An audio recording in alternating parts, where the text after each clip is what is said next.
Seguro estou nos braços, Senhor.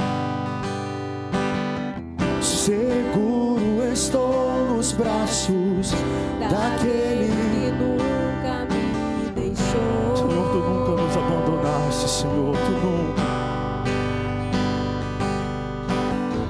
Seu amor perfeito sempre esteve repousando em nós. E se eu passar pelo vale, acharei conforto em teu amor, pois eu sei que és aquele que me guarda. Tu nos guarda, Pai, me guarda. Em teus braços é o meu descanso. Em teus braços é o meu descanso. Em teus braços é o meu descanso. Em teus braços é o meu descanso. Eu te chamo a clamar mais uma vez. Seguro estou, seguro estou. Seguro estou nos braços daquele, oh Senhor, nós nos sentimos a segurança que é estar em teus braços, Senhor. Seu amor perfeito, seu amor perfeito sempre esteve repousando em nós, em mim, na tua igreja, Senhor. E se eu passar pelo vale, acharei conforto em teu amor, pois eu sei que és aquele que tu me guarda, Pai, eu sei, me guarda. Em teus braços é o meu descanso. Em teus braços é o meu descanso. Em teus braços é o meu descanso. Em teus braços é o meu descanso. Recaio em tua graça. Recaio em tua graça.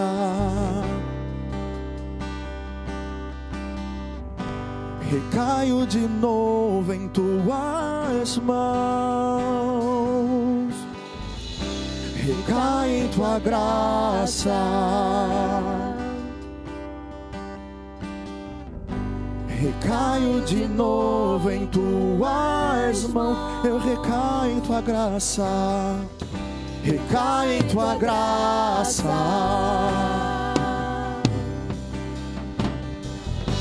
Recaio de novo em tuas mãos.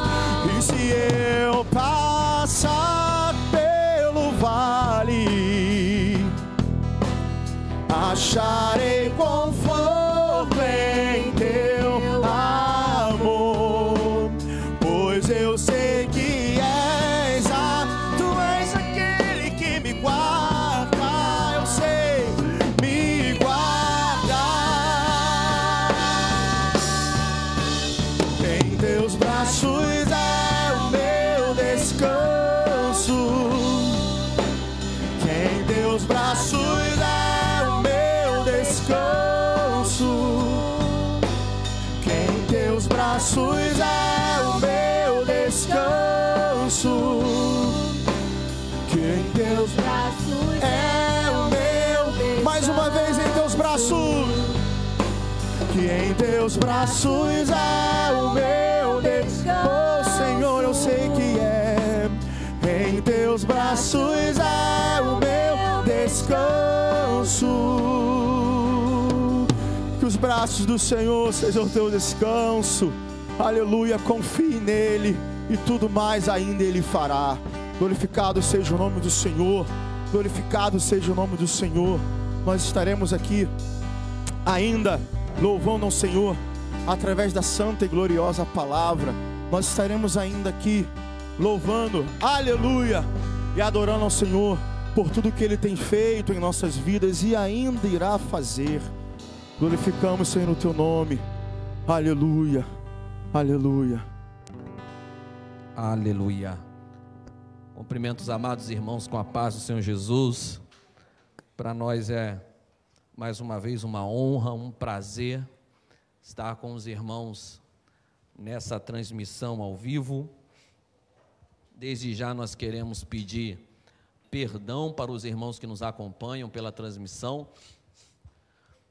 O que acontece aqui na igreja momentos antes da transmissão é uma verdadeira loucura. A gente correndo, a gente gritando, o pastor pedindo pelo amor de Deus para que tudo dê certo, tudo funcione. Inclusive agora neste momento nós estamos com um problema. Ontem nós fizemos todos os testes aqui na nossa transmissão e deu tudo certo.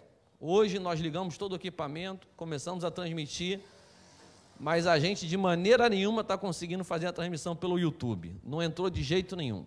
Apesar de estar tudo configurado certinho, depois a gente com calma vai tentar descobrir o que está acontecendo. Contudo, meus irmãos, a gente sabe que, os irmãos sabem que tudo que nós estamos fazendo aqui é uma novidade, né? É tudo novo para a gente tem se esforçado ao máximo para melhorar a qualidade do áudio, para melhorar a qualidade do vídeo, mas é uma luta, né? Mesmo quando a gente às vezes está assistindo televisão ali, pode ser as melhores emissoras, de vez em quando acontece um problema, aí a repórter vai dizer, não, estamos com problemas aqui na transmissão, daqui a pouco nós voltamos. Infelizmente aqui é mais difícil a gente fazer isso.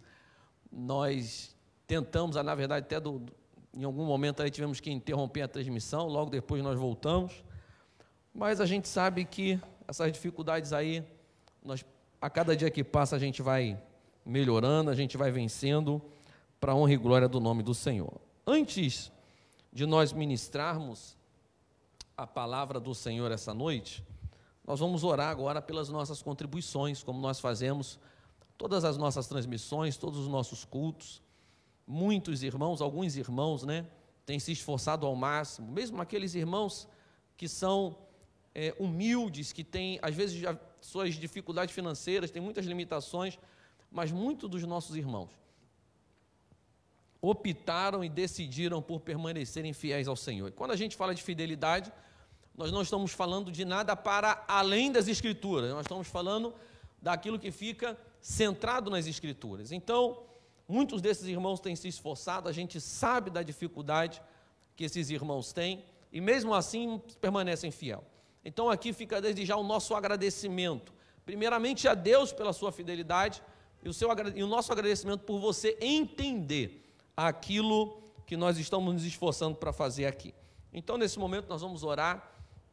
À medida que eu faço aqui essa oração, provavelmente já aparece para você na tela aí, o número da conta bancária da igreja, o número da agência, o banco, e essa é a facilidade, né, que a tecnologia nos traz. Mesmo em períodos de isolamento social, eu tenho dito isso constantemente, a igreja não está fechada, a igreja não parou as suas atividades, muito pelo contrário, as atividades da igreja continuam funcionando a todo o vapor. Então nós precisamos muito das contribuições da fidelidade dos irmãos, para que a gente consiga cumprir a nossa finalidade principal, né, que é pregar o Evangelho, evangelizar, ajudar os necessitados, e disso a gente não abre mão, tá certo? Então nós vamos orar nesse momento. Senhor, nosso Deus e Pai, é bom estarmos aqui. Neste momento nós queremos te agradecer de todo o nosso coração, porque o Senhor tem cuidado de nós, o Senhor tem nos abençoado de uma maneira muito especial. Nós queremos te agradecer pela vida desses irmãos que têm se esforçado nas suas contribuições, têm feito suas transferências, de alguma forma está arrumando um jeito, uma maneira de trazer os seus recursos, o seu dízimo, a sua oferta, até a igreja para nos ajudar, para nos auxiliar nas nossas atividades. Nós somos gratos a Ti e te pedimos, Deus Pai, continua nos abençoando e abençoando esses irmãos de maneira poderosa, e que assim o Teu nome seja glorificado e exaltado É o que nós te pedimos, Pai, te agradecemos, ó Deus, em nome de Jesus. Amém. Aleluias. Nessa noite, meus irmãos, a gente vai iniciar um estudo sistemático, expositivo, no livro do profeta Oséias. Por isso, eu quero convidar você que pode abrir comigo a sua Bíblia, no livro de Oséias. Nós vamos ler todo o capítulo 1 e o primeiro versículo do capítulo de número 2. Eu tenho certeza absoluta que todos vão ser tão abençoados quanto eu tenho sido, à medida que a gente prepara esse estudo, a gente tem crescido, Deus tem edificado muito a nossa vida. Livro do profeta Oséias, capítulo de número 1, diz assim a palavra do Senhor a partir do verso 1. Palavra do Senhor que veio a Oséias, filho de Beeri, durante os reinados de Uzias, Jotão, Acais e Ezequias, reis de Judá, e de Jeroboão, filho de Joás, rei de Israel. Quando o Senhor começou a falar por meio de Oséias, disse-lhe: vá, tome uma mulher adúltera e filhos de infidelidade, porque a nação é culpada do mais vergonhoso adultério, por afastar-se do Senhor. Por isso, ele se casou com Gomer, filha de Diblaim. Ela engravidou e lhe deu um filho.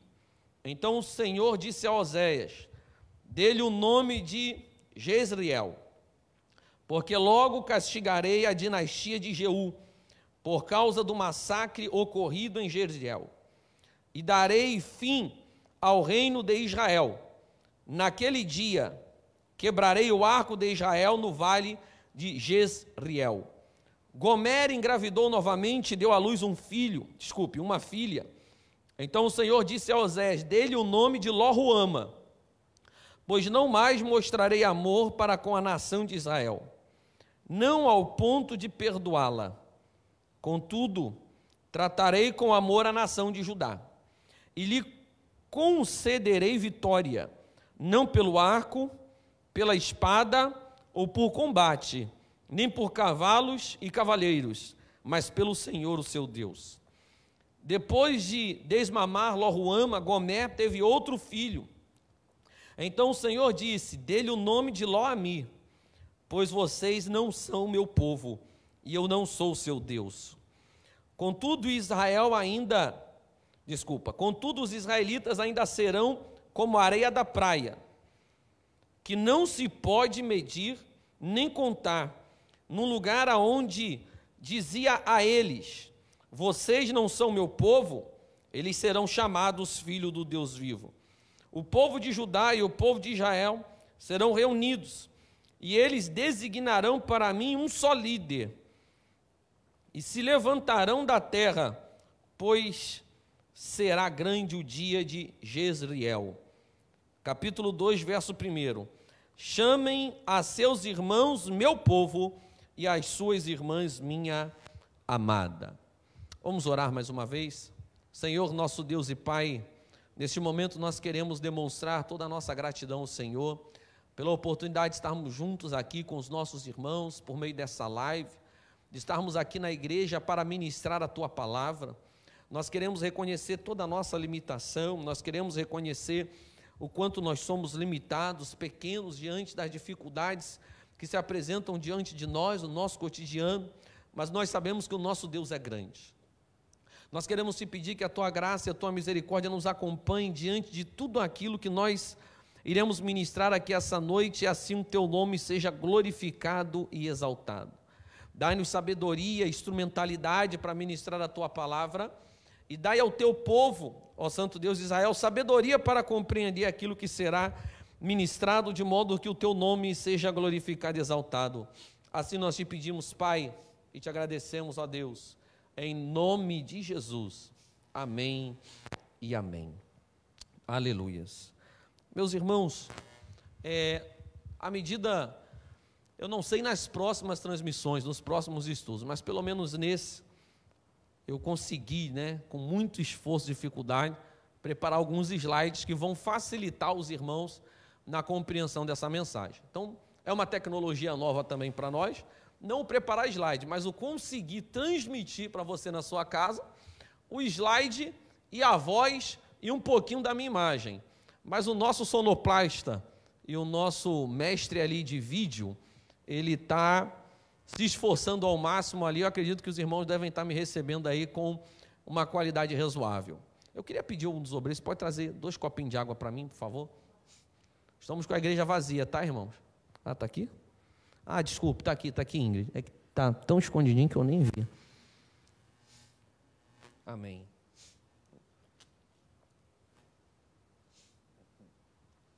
Então, meus irmãos, para as próximas transmissões, a gente vai tentar manter esse padrão aí. Espero que a gente consiga, né? Mas a qualidade da mensagem vai ser boa. Não sei se vai ter slide. O profeta Oséias, o estudo do profeta Oséias, o livro do profeta Oséias, é um contraste entre o amor de Deus e a infidelidade de Israel. É, sem dúvida, um dos livros mais lindos da Bíblia Sagrada.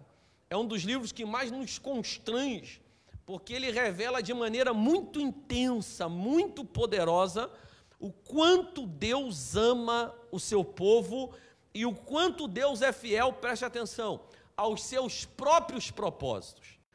O quanto Deus é fiel ao seu próprio amor, ao seu próprio desejo, aos seus próprios propósitos.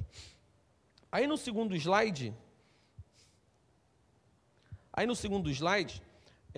nós vamos começar a falar sobre o contexto histórico, ou seja, para a gente conseguir entender o livro do profeta Oséias de maneira mais adequada, é necessário a gente ter uma mínima compreensão da história de Israel. Isso é fundamental, para podermos entender o contexto da profecia de Oséias, porque se você não entender o que está acontecendo, o que aconteceu, como foi que a nação chegou até aquele estado, se você não conseguir compreender isso, você vai ter dificuldade de compreender outros detalhes importantíssimos do livro do profeta Oséias. Os irmãos estão conseguindo ver aí na transmissão, os pouquíssimos irmãos que estão aqui na igreja comigo, principalmente do Ministério de Louvor, dando apoio nessa ministração, nessa transmissão, também conseguem ver. Eu preparei esse pequeno slide aí, e o mapa ao lado, eu queria que você prestasse bastante atenção. Os irmãos vão ver que até o final dessa live, a importância que essa introdução vai ter. Esse slide que os irmãos vão ver do lado direito, quer dizer, do lado direito dos irmãos, onde mostra o mapa, esse mapa ele está em azul, e essa parte em azul, ela mostra a extensão territorial da nação de Israel nos reinados de Davi e de Salomão. A parte azul mostra a extensão territorial e tem uns nomezinhos vermelhos ali, que são os arameus, os moabitas e Edom, os edomitas. E um pouquinho do lado esquerdo está em preto, mas era para estar em vermelho também, os filisteus e os amalequitas. Ou seja, nessa primeira imagem, os irmãos conseguem ter uma dimensão do que era o reinado de Israel na época do rei Davi e na época do rei Salomão. Os irmãos, se quiserem acompanhar na leitura bíblica, o texto é extenso, a gente vai evitar, aqui a gente vai apenas parafrasear, falar da história, mas lá no livro de 2 Samuel, capítulo 8, do verso 11 ao 14, os irmãos vão ver toda essa extensão territorial aí descrita ali. Os nomes que estão em vermelhos, e ali os nomes em pretos, os filisteus e amalequitas, os irmãos vão conseguir ver no mapa, eles representam os povos que durante o reinado de Davi foram escravizados por Israel. Ou seja, Israel não anexou essas terras, não adicionou essas terras aos seus territórios, mas subjugou esses povos, e esses povos aí pagavam altas taxas tributárias. Nessa época aí, meus irmãos, era muito bom ser judeu, era muito bom fazer parte da nação de Israel, porque você imagina se nós aqui no Brasil escravizássemos todos os países da América Latina que estão ao nosso redor e eles tivessem que pagar imposto para a gente sem a gente ter que fazer nada. Então, praticamente a nação era quase que sustentada por esses impostos, a nação era extremamente rica, e na história do rei Salomão, os irmãos vão ter a oportunidade de ler e perceber que o rei Salomão foi provavelmente o mais rico de todos, porque ele enriqueceu muito. principalmente durante o reinado de Salomão, a nação de Israel, ela dominava todas as rotas comerciais da época. A quantidade de dinheiro que entrava ali era muito grande. Era muito ouro, era muita prata, era ao ponto de Salomão desprezar a prata, de tanto ouro que entrava no seu reinado. Essa era a nação de Israel na época de Davi e Salomão. Aí os irmãos passam para o próximo slide, e os irmãos vão observar que agora o mapa, muda aqui para mim também, Jonathan, isso, que agora a geografia muda, eu vou explicar. Vamos lá, o contexto histórico. Salomão herdou de Davi uma nação unificada e próspera. Veja bem, Salomão herdou de Davi. Por que a gente diz isso? Porque Salomão não teve que mover uma palha para fazer nada. Quando Davi morre, Salomão já herda toda aquela extensão territorial em azul, ele herda aquele reino. Porque Davi, que lutou aquelas guerras, que conquistou aquilo tudo, e quando morre, ele deixa tudo de herança para Salomão, que como seu filho, assume o reinado em seu lugar. Além de ser a maior potência militar da sua época, ou seja, na época de Davi e Salomão, o reinado de Israel tinha a maior potência militar. Por que aqueles povos foram escravizados? Porque a potência militar da nação de Israel era tão grande que ninguém ousava sequer levantar uma possibilidade de uma rebelião, porque o exército era muito forte. Então, além disso tudo, e o mais importante para aquela época, é que Salomão, quando herda o reino, ele herda um reino espiritualmente saudável. Preste atenção. Davi, ele divide as turmas dos sacerdotes, dos levitas. Os irmãos vão ter oportunidade de ver na Bíblia os meses, o dia que o sacerdote tinha que ir lá ministrar, a quantidade de músicos que tinha, ou seja, a saúde espiritual da nação de Israel era muito boa, era muito grande, estava tudo do ponto de vista espiritual muito bem organizado. Ainda não havia o templo, mas Davi já tinha levantado todo o material, todo o ouro, toda a riqueza necessária para a construção do templo. Entretanto, preste bem atenção porque isso é importante, Salomão, quando herda o reino, nós vamos observar na história dele que Salomão não foi fiel ao Senhor. Entenda isso. Salomão não foi um bom rei para Israel. Quem acha e quem pensa que Salomão foi um bom rei, está enganado, isso é mito. Salomão foi infiel, principalmente no final da sua vida, a despeito de tudo aquilo que Deus havia feito por ele. Porque Deus abençoou Salomão muito, mas no final da sua vida, ele havia se corrompido com muitíssimas mulheres, e ele abriu o precedente para que a idolatria entrasse em Israel, porque ele aceitou os ídolos das suas mulheres e, de uma certa forma, estimulou a idolatria. Mais do que tornar-se idólatra, Salomão abriu precedentes para a idolatria em Israel, e a consequência disso foi a divisão do reino. E aí os irmãos vão ver no mapa do lado aí, por que esse reino se divide? À medida que a infidelidade de Salomão cresce, os irmãos vão observar lá em 1 Reis, capítulo 11 e 12, eu vou tentar ser rápido aqui, que acontece o seguinte: havia um homem chamado Jeroboão, que nesse caso é Jeroboão I, que era um servo de Salomão, e um profeta, Deus levanta um profeta para ir atrás de Jeroboão, quando Jeroboão está saindo de Jerusalém, voltando, se não me falha a memória, para Samaria, e esse profeta encontra Jeroboão no meio do caminho e diz para ele, ó, assim diz o Senhor, ele pega uma capa, divide em 11 pedaços, dá 10 para Jeroboão e fica com um e diz, olha, assim diz o Senhor, eu vou dividir o reino de Israel, eu vou dar 10 tribos para você, e Davi vai ficar só com uma, ou seja, a casa de Davi vai ficar só com uma. E o que é interessante nesse texto é que o texto, vários textos bíblicos vão dizer o seguinte, e a mão de Deus quem fez isso. Deus estava no controle da situação desde o início. Pois bem, quando essa divisão acontece, e aí os irmãos vão ter que ler o texto bíblico para entender, e para tentar explicar para os irmãos rápido aqui, que eu sei que tem muitos irmãos que às vezes têm uma dificuldade de compreender. Assim que Salomão morre, Roboão, seu filho, assume o reinado em seu lugar, e preste atenção, o reinado era um reinado tão... de Salomão foi tão ruim, que no finalzinho do reinado de Salomão, ele instituiu altas cargas tributárias para o próprio povo de Israel. Então a configuração muda. quando Salomão inicia, quem pagava imposto eram os de fora. Mas ao longo do reinado de Salomão, umas pequenas rebeliões vão acontecendo, e agora quem paga imposto são os próprios internos, são os próprios judeus. E esses impostos ficam muito caros.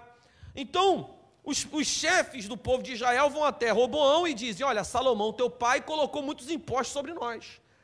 Diminui esses impostos porque a carga está pesada, a gente não aguenta mais pagar esses impostos. Roboão diz: daqui a 3 dias vocês voltam que eu vou me aconselhar. Se aconselha com os sábios, e os sábios dizem: diminui a carga e esse povo será teu. Salomão pega aquele conselho e guarda, vai se aconselhar com seus amigos de infância, vai se aconselhar com os jovens que foram criados com ele no palácio, e o jovem vai dizer: não, conversa fiada. Diz para eles o seguinte: ó, se a mão do meu pai era pesada, o meu dedo vai ser mais pesado que a mão do meu pai. Quando Roboão dá essa notícia, e ele fica com esse conselho, quando ele dá essa notícia, o texto vai dizer então que os principais de Israel vão dizer assim: que temos nós com a casa de Davi? Roboão era descendente de Davi. Fica você com a tua casa e nós nós não queremos mais a casa de Davi reinando sobre nós. Pois bem, nesse momento, aparentemente vai acontecer uma guerra em Israel, porque Roboão, dono do exército, não quer ficar para trás. O que ele vai fazer? Prepara o exército, 185 mil homens em Judá, e fala: nós vamos para a guerra contra o reino do norte, Israel, nós vamos conquistar tudo de volta. Só que no meio do caminho, se levanta um profeta para dizer assim para Roboão: assim diz o Senhor, não faça isso, porque a mão do Senhor está nesse negócio, quem errou foi você. Não se levantem para guerrear contra o reino do norte, contra Israel. Nesse momento, Roboão então recua, acha melhor realmente não ir para a guerra, e essa passa a ser, que os irmãos veem na imagem, a nova configuração do reino.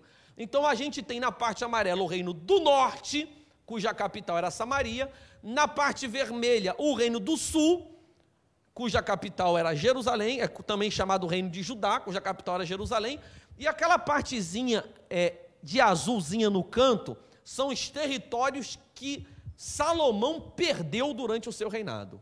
Então, os irmãos percebem que a configuração do ponto de vista geográfico diminui bastante. Agora veja, o mapa, ele vai resumir a nova divisão geográfica, política e religiosa. Por quê? A geografia mudou, agora você tem o reino em cima e o reino embaixo. A política mudou, porque agora você tem um reino norte e um reino sul.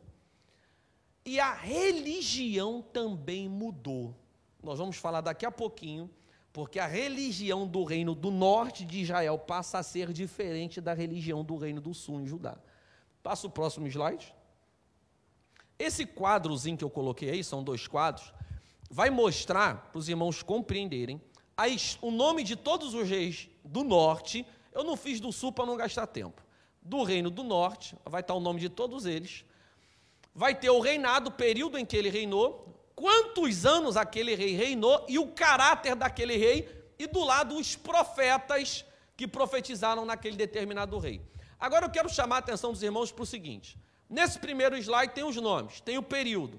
Dá uma olhada nos anos, ou seja, no reinado, naquela coluna do reinado, olha o período que cada rei reinou. Só para os irmãos terem uma ideia. Davi reinou 40 anos. Salomão reinou 40 anos. Agora olha quantos anos os reis do reino do norte, depois da divisão, vão reinar. Você começa ali, você tem Jeroboão primeiro, que foi o responsável pela essa divisão, 22 anos. Depois você tem Nadab, 2 anos. Aí você tem 24 anos, um pouquinho mais, aí começa, 2 anos. Aí vem Zinri. Quanto tempo Zinri reinou? 7 dias. Depois vem 12 anos, 22 anos, 2 anos, 12 anos, 28 anos. Passa para o próximo rapidinho. Aí vem 17 anos, 16 anos. O que reinou mais foi Jeroboão II, que vai ser o nosso foco, 41 anos. Depois vem Zacarias, 6 meses. Depois vem Salum, 1 mês.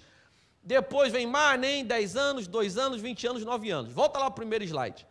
Agora eu quero chamar a sua atenção para outra característica do reino do norte. Olha o caráter dos reis aí. Mal, mal, mal, mal, mal, mal, mal, mal e mal. Próximo slide.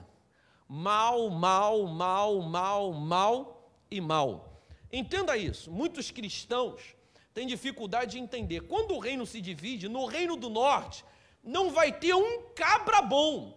Durante todos os 241 anos de reinado antes do Reino do Norte cair, todos os reis que se levantaram eram ruins. Nenhum deles fez a vontade do Senhor. Nenhum deles, todos eles eram ruins. Volta lá no primeiro. Aí você tem os profetas. Poucos profetas que a Bíblia menciona que profetizaram para o Reino do Norte. Aí você tem no reinado de Baasa, Jeú. No reinado de Acabe, aí você tem profetas famosos, Elias, que profetizou tanto para um reino quanto para o outro, Micaías, e ali no reinado de Acasias você tem Elias e Eliseu, que profetizaram tanto para o norte quanto para o sul. Próximo. Volta lá no próximo slide. Já passou?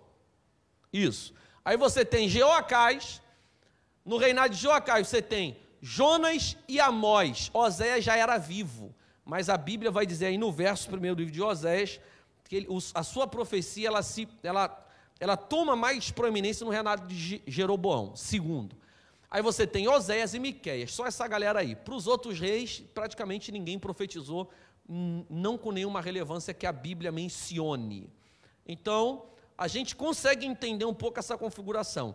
Volta no primeiro slide de novo. Eu quero mostrar outra coisa interessante. Olha os tipos de mortes que os reinos do rei do norte morreram. Aí você tem Jeroboão, morte natural. Mas Nadab, seu filho, foi assassinado. Toda vez que você vê um assassinado ali, quem assassinou é o rei seguinte, é o rei que assume. Então o reino do norte, ele na sua história, é sempre conspirações envolvidas. Enquanto no Reino do Sul, não. No Reino do Sul, sempre quem assume o reino é um descendente de Davi. A fidelidade de Deus ao reinado de Davi. O próprio Deus vai dizer quando divide os reinos. Um reino vai ficar com Davi, com a casa de Davi. E eu darei trono a Davi perpetuamente em Israel. Mas no Reino do Norte não é assim. Todos os reis são maus e olha as mortes. Morte natural, aí vem assassinato. Morte natural, aí vem um assassinato. Zinrim se suicidou. Morte natural. Acabe, morto em combate. Acasias, caiu da sacada e adoeceu. É aquele camarada, aquele rei que adoece. Aí Eliseu, se eu não me engano, vai lá visitar ele. Tem um esquema das flechas e tal. Ele morre adoecido. Depois vem Jeorão, assassinado. Jeú, morte natural. Próximo. Aí vem uma sequência, a dinastia que mais durou, foi a de Jeú. Porque Joacás, Joás, Jeroboão, tudo descendente de Jeú. Aí vem morte natural, morte natural, morte natural. Daí para lá, para acabar o reino. Zacarias assassinado, Salum assassinado, Maanem, morte natural, Pecalias assassinado, Peca assassinado, Oséias morreu na prisão. Quando a nação de Israel cai. Agora que os irmãos já têm uma noção do que aconteceu durante o reinado do Reino do Norte, bota o próximo slide. Os pecados de Jeroboão I. Quem foi Jeroboão I? Foi o cara que começou essa rebelião. Assim que Salomão morreu, Roboão assume. Jeroboão, então, na verdade, é coroado como rei do norte. Ele foi o primeiro rei do norte. Jeroboão era um oficial de destaque no reinado de Salomão. Ele, de uma certa forma, ele era o responsável pelos escravos da tribo de José, se eu não me engano, que é Manassés e Efraim. E ele se destaca administrativamente. Alguns estudiosos vão dizer que ele tinha até uma boa intenção, que seria colocar as finanças do reinado de Salomão em ordem, porque as finanças do reinado de Salomão estavam tudo bagunçado. O fato é que Jeroboão, depois de... Em algum momento, Salomão, ele entra numa crise com Jeroboão, porque Jeroboão parece que ele fica com ciúme, e Jeroboão então foge. Salomão entra numa crise porque ele fica sabendo que um profeta profetizou para Roboão que Roboão seria rei em Israel. Salomão fica com inveja, manda matar Jeroboão faz o quê? Foge para o Egito. Fica no Egito até Salomão morrer. Quando Salomão morre, ele fica sabendo e volta.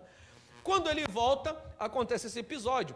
Ele então lidera aquele grupo de israelitas que estavam insatisfeitos com os impostos e vai conversar com o Roboão. Diz, olha, baixa o imposto. O Roboão não quer baixar, acontece essa desgraça. Então eles vão para o norte de Israel, as 10 tribos. Quando chega lá, Jeroboão é coroado rei, ou seja, agora ele comanda uma nação inteira de 10 tribos. E Jeroboão comete pecados graves. Por que eu estou citando os pecados de Jeroboão? Porque eles vão repercutir em toda a história de Israel até chegar aos dias de Oséias. Então veja, quais são os 3 principais erros dele? Primeiro, ele pensa assim, assim que ele começa a reinar,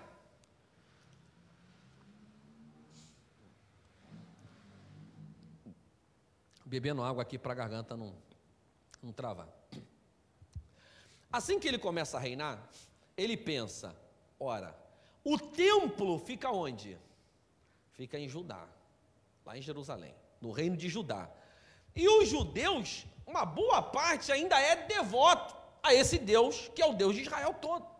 Se o povo de Israel, que está comigo aqui no Reino do Norte, ficar indo em Jerusalém para adorar, eles vão acabar se filiando à casa de Davi, e eu vou perder o meu reino, porque eles vão criar uma rebelião e eu vou perder. Então ele tem uma sacada do Satanás. O que ele faz? Já sei. Como esse povo já é dado à infidelidade, o que eu vou fazer? Eu vou criar uma nova religião. Quando isso começa a acontecer no âmbito político, os sacerdotes, que eram os servos de Deus devotos ao Senhor, eles começam a migrar, eles veem que a coisa está ficando feia e começam a migrar para Jerusalém. Quando eles chegam em Jerusalém, eles são muito bem recebidos pelo povo de Judá. Não, o lugar de vocês é aqui. É a tribo de Levi que tem que ministrar no templo. Então, o que começa a acontecer? Começa a faltar sacerdote no Reino do Norte. Salomão tem uma sacada, já sei, vou criar uma nova religião. Aí ele faz 2 bezerros de ouro para impedir que o povo voltasse a Jerusalém.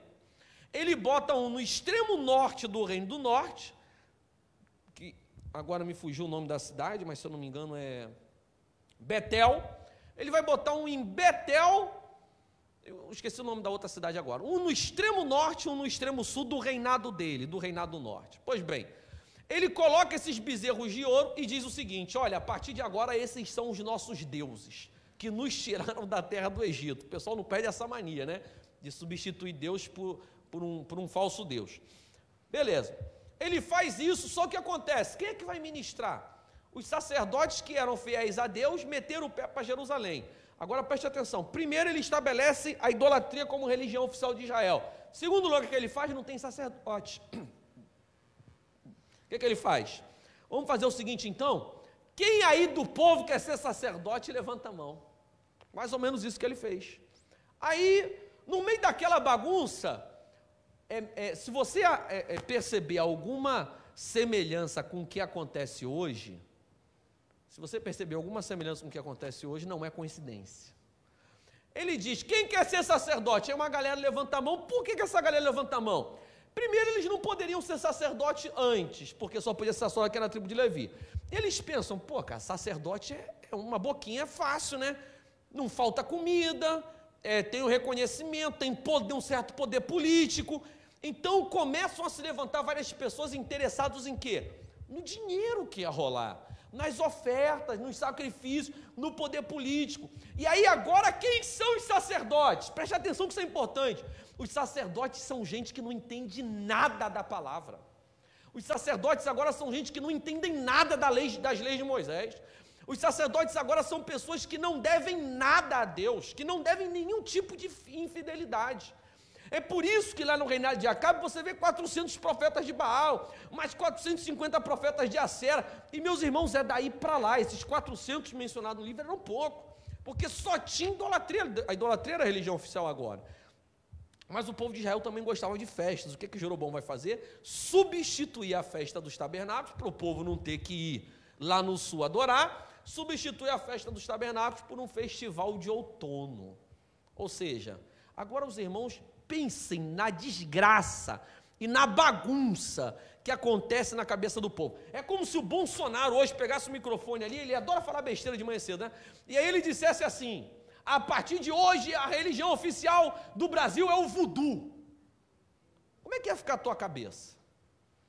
Uma nação que é quase que esmagadoramente cristã, seja católico ou evangélico. Aí o camarada vem, não, a partir de hoje é isso aqui, ó, é o bezerro de ouro. Vai ficar um na Amazônia, lá no Acre, e o outro lá no Rio Grande do Sul. Quem quiser adorar vai no desse. Imagina a bagunça que ficou a nação de Israel. Beleza, vamos lá, próximo slide. Contexto histórico para você entender isso agora. A gente está começando, agora que você pegou uma noção geral, a gente vai começar a entrar no livro de Oséias e você vai perceber o quanto foi importante a gente falar do que nós já falamos.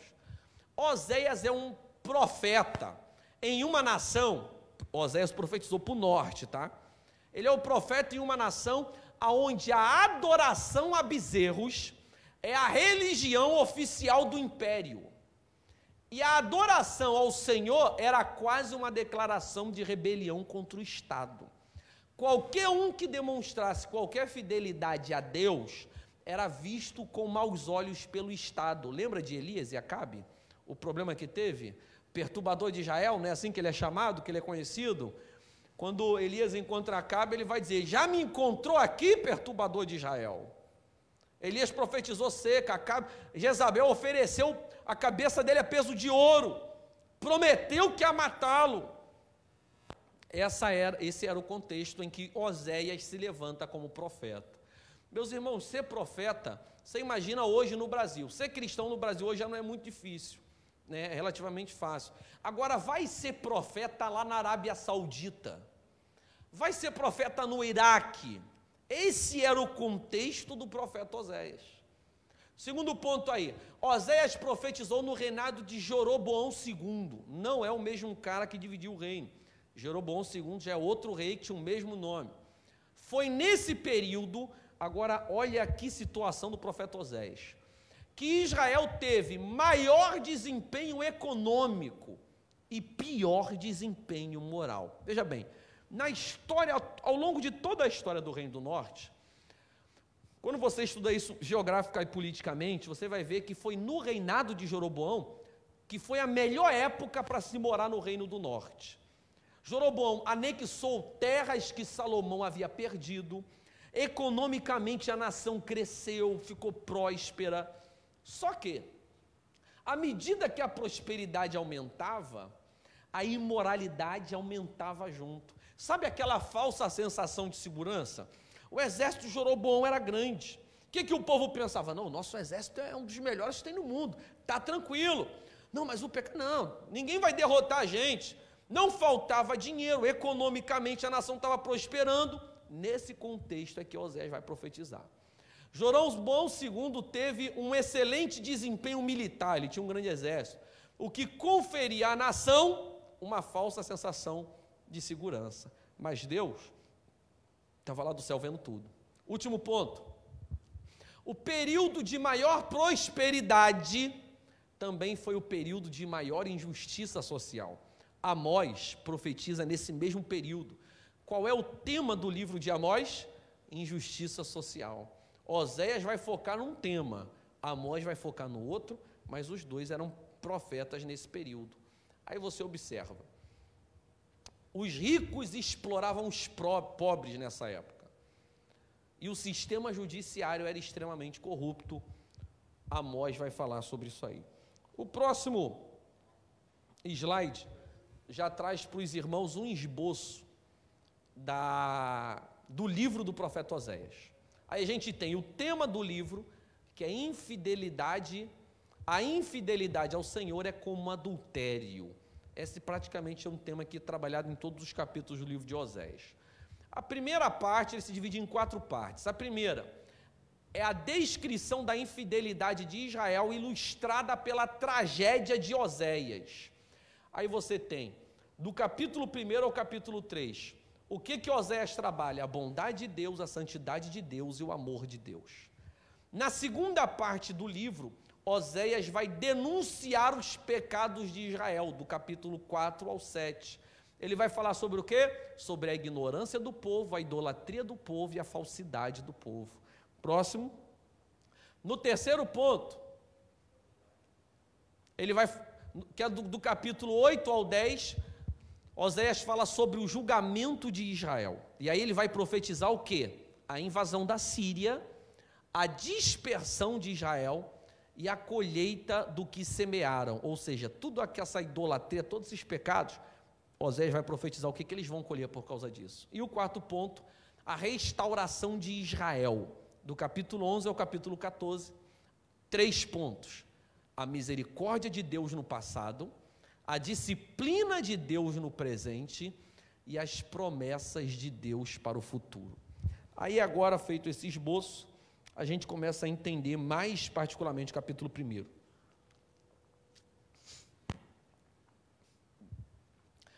Próximo slide, por favor. O casamento de Oséias. Presta bem atenção. Eu resolvi introduzir fazendo essa pequena colocação para você entender o que está acontecendo. Acompanha comigo, aí no verso 2. O verso 2, o que diz do capítulo 1? Quando o Senhor começou a falar por meio de Oséias, disse-lhe: vá e toma uma mulher adúltera e filhos de infidelidade, porque a nação é culpada do mais vergonhoso adultério por afastar-se do Senhor. O que Deus está fazendo? Deus está dizendo para Oséias: vai lá e case com uma prostituta, Oséias. Isso foi uma ordem. Entenda isso. A maneira estranha de Deus trabalhar. Primeira coisa, existem alguns textos bíblicos que retratam o relacionamento entre Deus e os profetas de Israel. Aí você vai ver o seguinte. Primeiro, eu litei algum aí. Isaías andou nu por 3 anos. Está aí a referência. Segundo, Jeremias andou com um jugo no pescoço por vários meses. Terceiro, Ezequiel brincou de guerra com maquetes. Deus dá umas maquetes para ele e diz: você vai ficar em Israel brincando de guerrinha. Tudo isso para ilustrar que o povo seria destruído numa guerra. Ezequiel teve que comer pão cozido com forno de fezes. O que é isso? Deus vira para Ezequiel, no capítulo 4, e diz o seguinte: pegue fezes, prepare uma massa de bolo. Preparada a massa, ela tem que ser cozida. Mas você não vai cozir com madeira comum, você vai usar fezes humanas como combustível para criar vapor e cozinhar essa comida. Olha que coisa nojenta. Aí é nesse episódio que Ezequiel, ele vai dizer: pô, Deus, tem misericórdia de mim. Aí não, eu sou um menino puro desde criancinha, eu nunca comi nada imundo, nunca comi nada impuro. Deus, me ajuda nessa. Aí Deus vai dizer: tá bom, não precisa cozer com fezes humanas não, mas usa como combustível então fezes de animais. Aí você vai ver, Deus matou a mulher de Ezequiel para que Ezequiel pudesse ilustrar uma profecia. Meus irmãos, a maneira de Deus trabalhar muitas vezes é esquisita de se entender, mas não é porque você não está entendendo que Deus não está falando. Já passou por aquelas situações na vida em que algumas coisas dão errada de uma tal maneira em que você não entende? Comece a prestar mais atenção, porque pode ser que Deus esteja querendo falar com você, mas você ainda não conseguiu perceber. E é como Oséias que Deus vai usar mais uma maneira estranha. Vai dizer para o quê? Oséias, se casa com uma prostituta. Agora veja, a tragédia da vida conjugal de Oséias foi determinada por Deus para ilustrar o contraste entre a infidelidade de Israel e a fidelidade de Deus. Próximo slide. Algumas coisas nos chamam a atenção logo de cara nesse livro, principalmente no capítulo 1 e na vida de Oséias. É a obediência de Oséias. A gente lê o texto de Oséias de forma corrida e não para refletir o quanto Oséias foi obediente. Agora veja, o texto que nós lemos, capítulo 1 e o restante do livro também, não diz nada a respeito dos sentimentos de Oséias. O texto não diz se Oséias rebarbou com Deus, igual Jeremias: eu sou uma criança. Não diz se ele fez igual Moisés: não, eu sou gago. Não diz nada disso. O profeta não questiona, não desobedece, não protela. Apenas responde de forma imediata. Você vai ver no verso 3. Então ele obedeceu e foi-se casou com Gomer, filha de Diblaim. Meus irmãos, nós podemos tirar daqui uma aplicação prática. A obediência de Oséias diante de uma determinação aparentemente tão arbitrária de Deus, não deveria servir-nos, não deveria nos encorajar a uma vida de obediência? Porque preste atenção, faça um paralelo. Eu duvido muito que nos dias de hoje Deus vai usar essa mesma situação para falar com alguém. Deus não vai mandar você se casar com uma prostituta para dar sua vida ilustrar. Deus não vai fazer isso. Mas a situação em que Deus colocou Oséias foi muito difícil. Eu me lembro, eu poderia fazer um paralelo com a situação em que Deus colocou Abraão. Abraão, pega o teu filho e sacrifica para mim. Olha que situação complicada. E Abraão obedeceu. Oséias é determinado, vai lá e casa com uma prostituta. E obedeceu. E Deus virou para Isaías e disse: tire a roupa e ande nu, para ilustrar como os egípcios serão levados cativos. Isaías obedeceu, andou nu. Agora, o que Deus pede para nós aqui no tempo da graça? Deus não pede nada disso de tão constrangedor. Deus não vai pedir o teu filho, Deus não vai pedir nada disso. Mas o pouco que Deus pede, a gente tem uma dificuldade de fazer, de colocar em prática. É ou não é? Eu estava conversando ontem com a minha esposa. Ontem teve o GF, o MCC dos jovens online, pelo Zoom. Me parece que tinha 8 jovens na transmissão. Numa rede que tem pelo menos 30 jovens ativos. 8 não participaram. Será que é tão difícil assim ser obediente a Deus nos pequenos detalhes? Eu fico me perguntando, quantas pessoas, eu me pergunto que eu não sei, tá? Quantas pessoas será que na nossa igreja não são contribuintes fiéis? Agora veja, o que é o dízimo? 10%. 10% é o que preconiza a Bíblia Sagrada. A palavra dízimo significa 10ª parte. E tem gente que tem uma dificuldade absurda de cumprir isso. Use como exemplo para te encorajar a vida de Oséias, que Oséias teve que obedecer de maneira amarga, fazer coisas que ele talvez não quisesse fazer, mas mesmo assim ele se mantém fiel e decide obedecer, e decide servir a Deus em obediência, com todos esses problemas políticos. Quer ver uma dor de cabeça para alguém naquela época? Era Deus falar: ei, meu filho, levanta aí que eu vou te usar como profeta. Meus irmãos, quem queria ser profeta no Reino do Norte? Você lembra de Elias? Quando Elias se sente sozinho, amargurado por toda aquela opressão da religião instituída por Jeroboão, pela a promessa de morte de Jezabel: vou te matar, até amanhã eu vou te matar. Ele foge com medo para o deserto. Quando ele se acha o último pacote do biscoito, Deus vai para ele e diz: eu tenho mais de 7.000 profetas que não se prostraram a Baal. Gente que estava escondida, enterrada na terra, meu irmão. Gente que estava escondida em caverna. Mas era gente que andava em fidelidade a Deus e preferia a morte do que ser infiel ao Senhor. Mas hoje Deus pede tão pouca coisa para a gente. E a gente tem uma dificuldade tão grande de ser fiel a Deus, de ser fiel ao Senhor. Próximo slide. Vamos falar aqui dos filhos, rapidamente, dos filhos de Oséias. O primeiro chama-se Jezreel. Capítulo 1, verso 3 e 5, o texto está aí, no vídeo você pode acompanhar comigo. Diz assim o texto bíblico: por isso ele se casou com Gomer, filha de Diblaim. Ela engravidou e lhe deu um filho. Primeiro foi menino. Então o Senhor disse a Oséias, acabei de falar das situações difíceis, né? Eu quis botar essa imagem bonitinha, agradável. Eu sei que todo mundo que viu a imagem falou: olha que grossinha, olha que bonitinho, não dá vontade de morder? Que coisa mais bonita, mais linda. Agora, será que o filho de Oséias era feio quando nasceu? Será que era tão diferente desse daí que você está vendo na imagem? Meus irmãos, a criança quando nasce é sempre bonita, é sempre agradável de se ver. Olha a posição que Oséias devia estar pensando 1000 coisas. Vou chamar meu filho de Deus é meu juiz, de Deus, eu vou fazer uma homenagem. Aí Deus vira para Oséias e diz: nasceu o bebê? Nasceu, pois então chame-o de Jezreel. Aí você vai entender o que quer dizer Jezreel. Literalmente significa Deus semeia.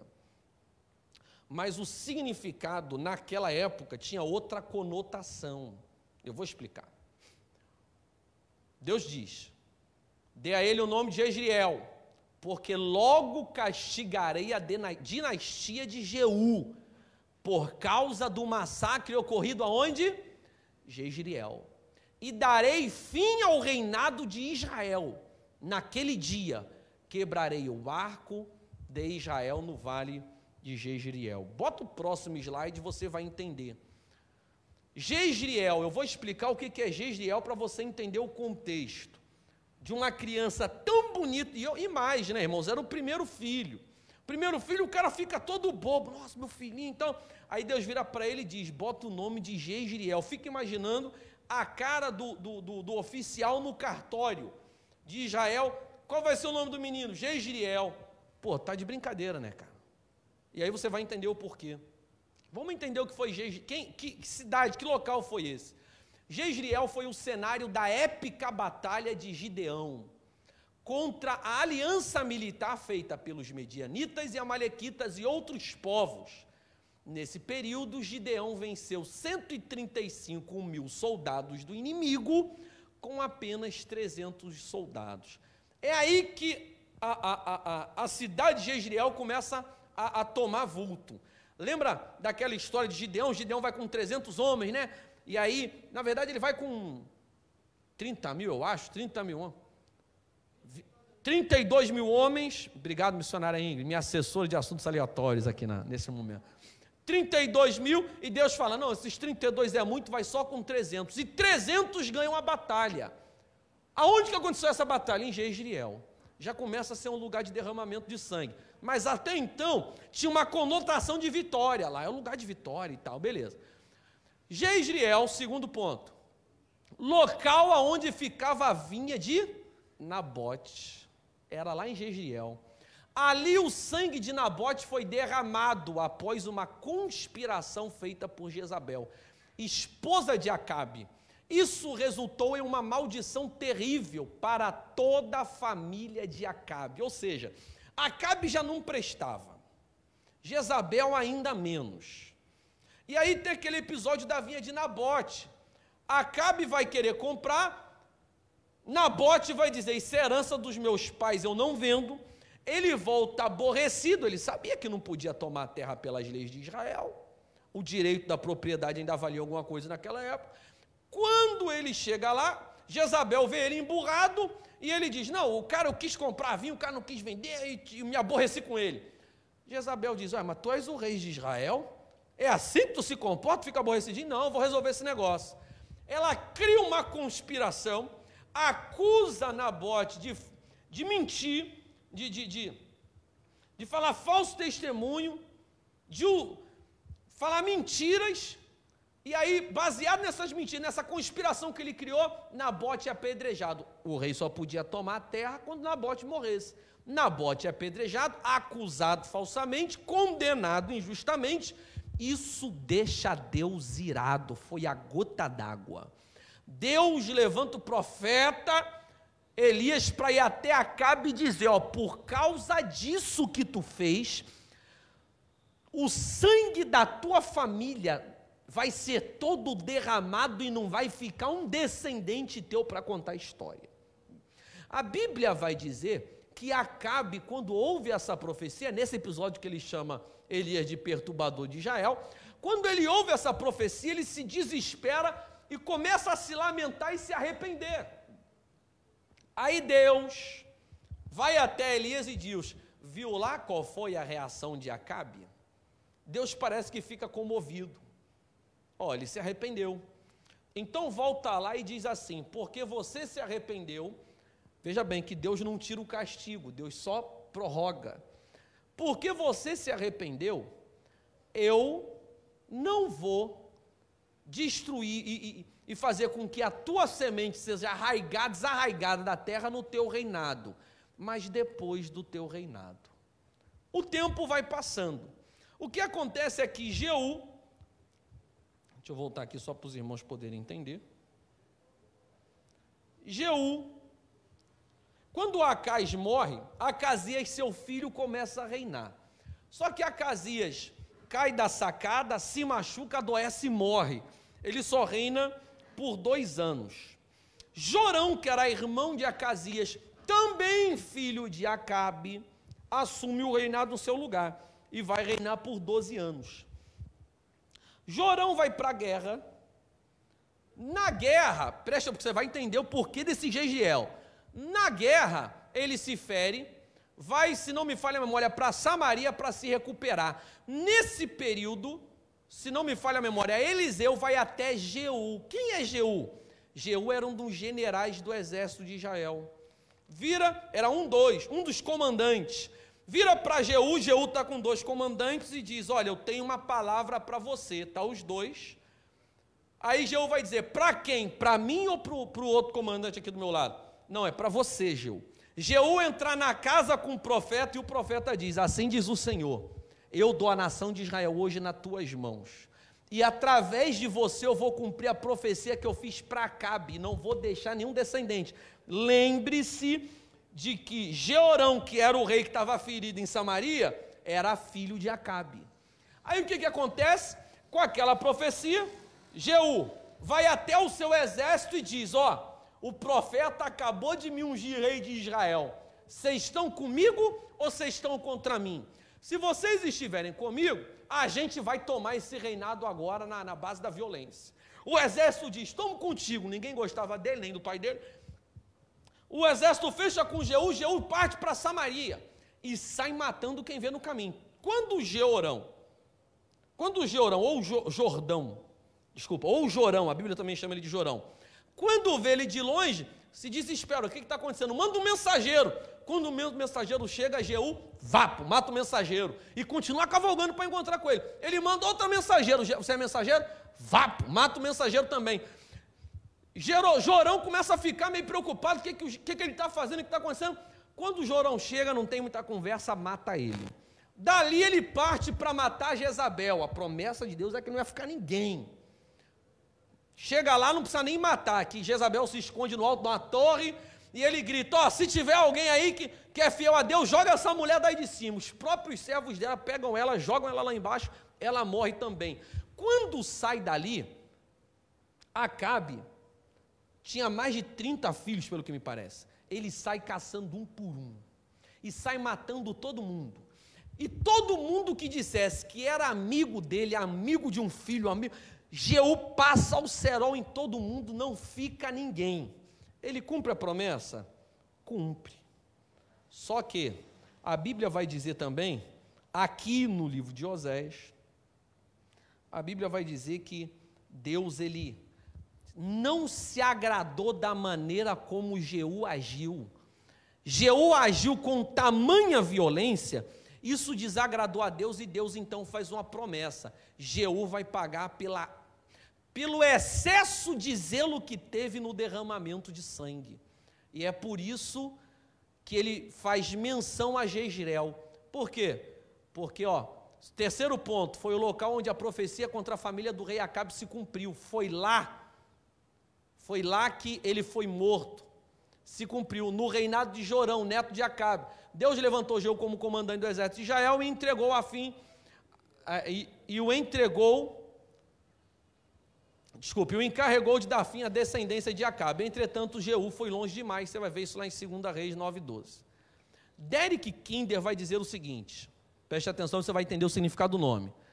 Ele vai dizer que chamar alguém de Jeziel seria como chamar alguém hoje de Guerra dos Canudos, Guerra dos Farrapos ou Hiroshima. Na mentalidade do povo judeu na época, o vale de Jezreel ele tinha essa conotação. Era quase que uma ofensa. Era como se hoje você desse para o seu filho o nome de Hiroshima, Nagasaki, Guerra dos Canudos, enfim. Essa profecia vai se cumprir em 2 etapas, ou seja, Deus manda dar o nome de Jezreel e diz por quê? Porque eu vou agora cobrar o sangue da descendência de Jeú, porque Jeroboão não era o rei? Jeroboão ainda era a dinastia de Jeú, Jeú era tataravô de Jeroão. de Jeroboão, que era o rei que estava ali no reinado enquanto Oséias profetiza. Então, o primeiro nome, primeira sentença, chama o filho de Jezreel, porque eu vou cobrar esse sangue agora. Essa profecia desse nome se cumpre em duas etapas. Primeiro, 6 meses após a morte de Jeroboão. Segundo, seu filho Zacarias é assassinado. Ponto. Ali acaba a dinastia. Quem o assassina assume o trono, ali o sangue é cobrado da descendência de Jeú. Segundo, 49 anos depois da morte de Jeroboão II, no vale de Jezreel mesmo, Israel é derrotado pela Síria. Qual é a cidade onde Israel perde a guerra e é dominado pela Síria? É Jezreel. É no vale de sangue. Próximo slide. Aqui você começa a entender por que desse nome Jezreel. Havia uma promessa de Deus. Segundo, Lo-ruama. Oséias, capítulo 1, do 6 ao 7, diz assim, segundo filho, Gomer engravidou novamente e deu à luz uma filha. Então o Senhor disse a Oséias, dê a ela o nome de Lo-ruama, pois não mais mostrarei amor para com a nação de Israel, a ponto de perdoá-la. Contudo, tratarei com amor a nação de Judá. E eu lhes concederei vitória, não pelo arco, pela espada ou por combate, nem por cavalos ou cavaleiros, mas pelo Senhor. Só para os irmãos entenderem aqui, veja bem, o que acontece? Gomer tem essa nova filha, se chama Lo-ruama. Deus vai dizer, chame ela de Lo-ruama, porque eu não terei mais misericórdia do meu povo. 49 anos se passa depois que Lo-ruama nasce. Nessa mesma profecia, no verso 7, ele vai dizer, aí já uma pequena menção a Judá, reino do sul. Contudo, tratarei com amor a nação de Judá. Se você fizer o comparativo histórico, você vai ver que quando o reino do norte cai, Oséias era o nome do rei. E quem era o rei em Judá? Ezequias. Você lembra da história de Ezequias? Ezequias foi um rei de Judá bom. Foi ele que abriu as portas do templo quando a idolatria começou a entrar. Ele reestabeleceu o culto, ele fez uma grande reforma. E foi no reinado de Ezequias que a Síria vem contra ele. Primeiro a Síria vem descendo e conquista o reino do norte. O reino do norte cai. Mas Oséias já está profetizando e dizendo, mas do reino de Judá eu terei misericórdia. Quando passam-se 49 anos, que a Síria vem dominando tudo, o reino de Judá cai, olha o detalhe da profecia, contudo tratarei com amor Judá, e lhes concederei vitória. Agora o que ele vai dizer? Não pelo arco, pela espada ou por combate, nem por cavalos, mas pelo Senhor. Como é que acontece a guerra da Síria contra o reino do norte? Contra o reino de Judá. Quando a Síria vem, Sanaqueribe vem, a Bíblia diz que ele vem com 185 mil soldados para destruir Judá, e Judá não ia aguentar, e não tinha exército para isso. Ezequias pega a carta, leva para o templo, começa a clamar e a orar, Deus usa o profeta Isaías para ir até Ezequias e diz, fica tranquilo porque eu vou te dar livramento. A Bíblia diz que Deus manda um anjo, não foi isso que Oséias profetizou? Não vai ser pela espada, nem pelo arco, nem por exércitos, nem por cavalheiros. Vai ser por mim, eu que vou agir. A Bíblia diz que Deus manda um anjo e 185 mil soldados são feridos no campo de batalha. E sem levantar uma espada, Ezequias ganha essa guerra. Então perceba, no próximo slide, Lo-ruama, que significa desfavorecida. Passa o próximo slide aí, Jonathan. Próximo slide. Ajuda ele aí, João. Deu ruim aí? Opa, volta. Isso aí. Lo-ruama, desfavorecida.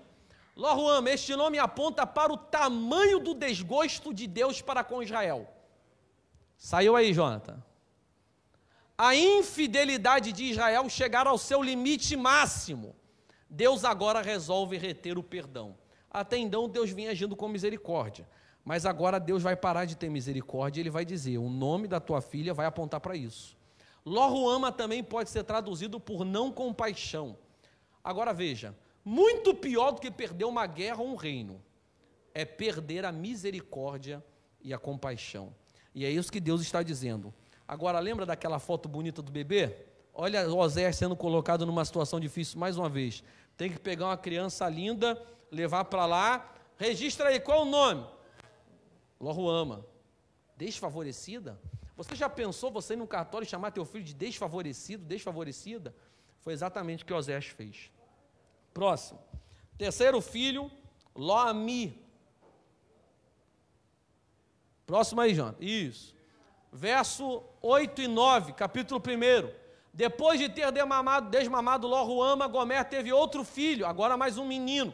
Então o Senhor disse: dê a ele o nome de Lo-Ami, pois vocês não são meu povo, e eu não sou o seu Deus. Agora é o derramamento do cal, é o ponto final. Eu quero chamar a sua atenção para você entender o seguinte: Lo-Ami significa não meu povo.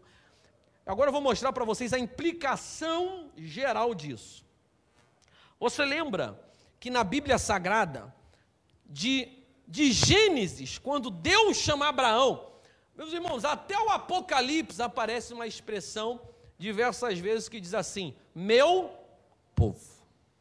Deus chama Israel de meu povo em vários textos bíblicos, em praticamente todos os profetas. Agora eu quero que você entenda a nação de Israel. O que a nação de Israel era? Quando você fala até hoje, o que a nação de Israel é? O que você pensa? Povo de Deus. Naquela época não era diferente, porque naquela época, diferente de todos os povos, a nação de Israel era a única que adorava só um único Deus, isso era a regra. Terás somente um Deus diante de vocês. Diferente, nenhum outro povo daquela época era assim. Essa era preste atenção nessa palavra, identidade daquele povo. Qual era a identidade? Nós somos filhos de Deus. Nós somos de Deus. Pertencemos a Deus. Somos propriedades peculiares de Deus. E esse conceito permanece firme e forte, talvez mais ainda no tempo da graça. Porque a Bíblia vai dizer assim: agora vocês são geração eleita, sacerdócio real, povo santo, propriedade exclusiva de Deus. É isso que gera a nossa identidade. Essa é a nossa identidade. O que um cristão é? Ele é de Deus, ele é de Cristo, ele pertence a Deus. E agora é o ponto final para a nação de Israel. Perceba só, Lo-Ami, este nome representa, próximo slide, este nome representa a pior fase no relacionamento entre Deus e o seu povo. Não meu povo, aponta para a perda da identidade. Não poderia acontecer coisa pior com a nação de Israel do que perder a identidade. E agora é o próprio Deus que está dizendo: vocês não são meu povo. Bota o nome do teu filho para deixar isso bem claro, Oséias. Já partindo para a conclusão, a promessa da restauração. Próximo slide, por favor. De forma repentina, o tom da profecia muda de tragédia para restauração. Na ira, Deus se lembra da misericórdia, da escuridão, então surge uma luz. Olha o que diz o verso 10. Contudo, os israelitas ainda serão como a areia da praia, que não se pode medir nem contar. O mesmo Deus que vem dizendo ali que vai trazer o juízo sobre aquela nação perversa, ele vai dizer isso aí. No lugar aonde se dizia a eles: vocês não são meu povo, eles serão chamados filhos do Deus vivo. Preste atenção, porque agora essa profecia aponta para a graça. Aponta para a graça. Vocês não são meu povo, eles serão chamados novamente filhos do Deus vivo. O povo de Judá e o povo de Israel serão reunidos. E aqui é uma promessa forte. Serão o quê? Reunidos. Quem? O povo de Judá e o povo de Israel. Deus está dizendo: vou acabar com essa divisão do reino. Depois que o cativeiro da Síria, que o cativeiro babilônico acaba, não existe mais o conceito de reino dividido. Todos agora são vistos como um só povo. Fato histórico, se você não sabe, as nações ou as tribos do Reino do Norte se perdem na história. Daí para lá você só vai ver Jerusalém. Lembre-se que o Reino do Norte foi cativo pela Assíria, o Reino do Sul foi cativo pela Babilônia. Quando você vai ver lá na frente o regresso dos exilados, é o pessoal que foi para a Babilônia, não é o pessoal que foi para a Síria. O pessoal que foi para a Síria se perde. Qual era a tática, a estratégia de guerra da Síria? Chega na cidade e domina. Dominada a cidade, e isso era cruel, pega todo o povo daquela cidade e leva para outra cidade. Não ficou praticamente ninguém ali. E eles pegam outro povo que eles haviam conquistado e trazem e colocam em Israel. Isso, mais uma vez, detona com a identidade do povo. É dessa migração territorial que vai surgir o conceito de samaritano. Quando você vê lá em João capítulo 4, Jesus sentado à beira do poço, os discípulos dizendo, e a própria mulher dizendo, eu sou samaritana, ela está querendo dizer o quê? Eu sou mestiça, eu sou misturada, eu não preservei a minha identidade pura. Era assim que eles se viam. Contudo, você já percebeu o diálogo que Jesus vai ter com ela? Jesus vai dizer, olha, Deus procura adoradores que o adorem em espírito e em verdade. Jesus vai dizer para ela, se tu soubesse quem eu sou, você me pediria água. A salvação chega em Samaria, da mesma maneira que chega em Judá, que chega em Jerusalém, na pessoa de Cristo Jesus. Não é isso que o Oséias está profetizando? Ele vai dizer, o povo de Judá e o povo de Israel serão o quê? Reunidos. Essa divisão aos olhos de Deus acaba. E eles designarão para si um só líder, isso aponta para Jesus, e se levantarão da terra, pois será grande o dia de Jezreel. Chamem a seu irmão, meu povo, e a sua irmã, minha amada. Todo o contexto agora, ele começa a mudar. Vamos para a conclusão? Oséias, conclusão, primeiro, Oséias serviu a Deus e foi fiel a ele em um período de grande apostasia. Logo também podemos viver em fidelidade ao Senhor, mesmo que os nossos dias sejam maus. Meus irmãos, é muito difícil viver nos dias de hoje. Toda a pornografia que você imaginar está a um clique de acesso dos seus olhos. Basta clicar e você vai ter toda a pornografia do mundo ao seu alcance e ninguém vai ficar sabendo, você não precisa mais se expor. Hoje em dia é muito fácil se misturar com os hábitos desse mundo, mas Oséias viveu numa época ainda mais difícil que a nossa e foi fiel ao Senhor. Então o que a gente tira de aplicação prática? Também podemos ser fiéis a Deus. Segundo, Israel já vivia mergulhado em idolatria e profanava o nome do Senhor há quase 200 anos. Deus foi abundante na sua misericórdia e seria rígido na sua disciplina. Não podemos negligenciar o caráter santo de Deus. Olhe para cá e preste atenção. Eu quero que esse estudo, principalmente o dia de hoje, isso fique caracterizado para você. Hoje em dia, muitas vezes, você já percebeu que todo mundo quando morre vira um anjo? O cara pode ser um bandido, pode ser um capeta. Morreu, tem um monte de gente chorando no cemitério, né, dizendo que ele foi gente boa, que caramba, Deus levou, agora está com Deus. Isso é uma grande hipocrisia do homem. Preste bem atenção na história da nação de Israel. Profanaram a Deus por 200 anos. E agora Oséias é levantado para dizer, Deus vai cobrar isso. Não pense que o Deus de Israel que usou Oséias para profetizar é diferente do Deus que existe e habita no nosso meio nos dias de hoje. O Deus é exatamente o mesmo. Essa realidade não mudou. Nós é que negligenciamos o caráter santo de Deus. E vivemos brincando em pecado, assim como a nação de Israel vivia. Aí eu coloquei um texto, Hebreus 10, 26 a 27, que para mim é um texto pesadíssimo, onde o autor do livro de Hebreus vai dizer, se continuarmos a pecar deliberadamente, depois que recebemos o conhecimento da verdade, olha que duro, já não resta sacrifício pelos pecados, mas tão somente uma terrível expectativa de juízo e de fogo intenso que consumirá os inimigos de Deus. Não brinque com Deus como fez a nação de Israel. A misericórdia de Deus pode se prolongar, mas o juízo de Deus certamente virá. Terceiro ponto, o pecado gera perda da identidade. Ninguém dorme santo e acorda pecador. Você sempre começa pecando um pouquinho, pecando mais um pouquinho, pecando mais um pouquinho. Escute, ninguém que está vivendo em santidade com Deus simplesmente decide ou diz: agora eu vou sair da igreja, agora eu vou sair da presença de Deus. Isso não acontece. O pecado vai gradualmente roubando a tua identidade em Cristo. Não brinque com o pecado, senão você pode perder a sua identidade em Cristo. Quarto ponto, a profecia da restauração de Oséias se cumpre em Cristo, em quem somos feitos povo de Deus.